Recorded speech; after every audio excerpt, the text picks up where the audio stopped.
Okay, now we are going to deal with the DFT equations and the problems associated with the DFT and the problems associated with the IDFT, etc., and its properties, etc.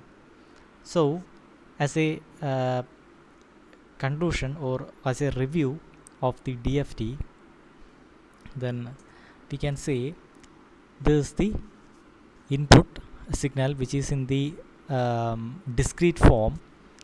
and the domain is a time domain, and we are using the discrete Fourier transform DFT, which is given by x of a is equal to sigma n is equal to 0 to n minus 1 x of n e raised to minus j 2 pi by n into k into n,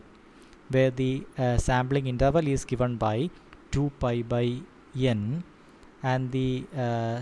kth sampling frequency point is given by 2 pi by n into k, and the DFT equation is given by this. And as I have explained before, these are the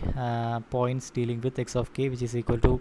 the evaluating at n of n samples. Here there are n samples, and we are evaluating from n is equal to, summation is from sigma n is equal to 0 to n minus 1 and evaluated, and we are getting the sampling points, that is the first sampling frequency sampling point,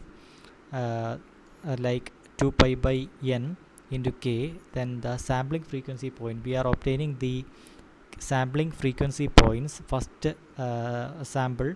of the DFT, second sample of the DFT, by substituting the values of k from 0 to n minus 1. And one factor which should be considered is that here the sampling point n should be selected such that the sampling point should be greater than or equal to the L, where L is given by the number of the elements in the input.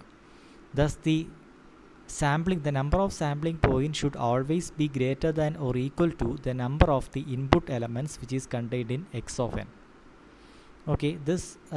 thing should be considered in mind. And the x of k, which is given by the equation, we are replacing this 2 pi by n into k into n by b of n, and we can expand this equation by using the summation, and which is given by x of 0 e raised to minus b0 for n is equal to 0, b0 will come, then plus x1 etc. up to n minus 1. Then here we can see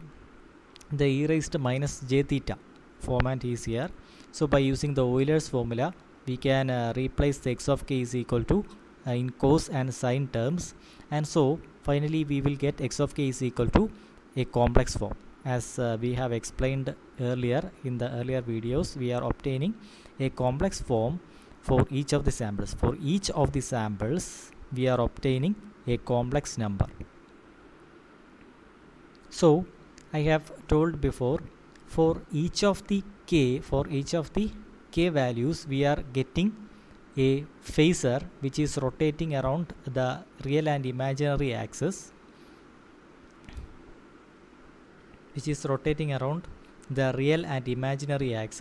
So when the k is equal to 0, this will be the point, and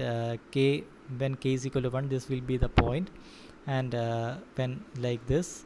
will be rotating around the circle. As I have we have earlier explained,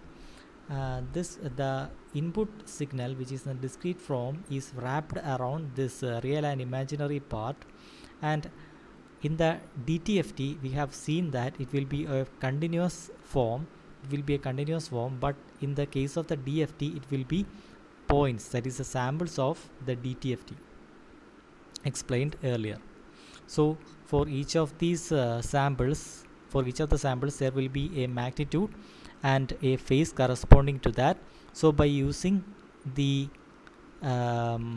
magnitude and phase corresponding to each of the k values, so for each of the values we can plot, and we can obtain the magnitude plot and the phase plot corresponding to each of the k values, like we have seen in the DTFT problem.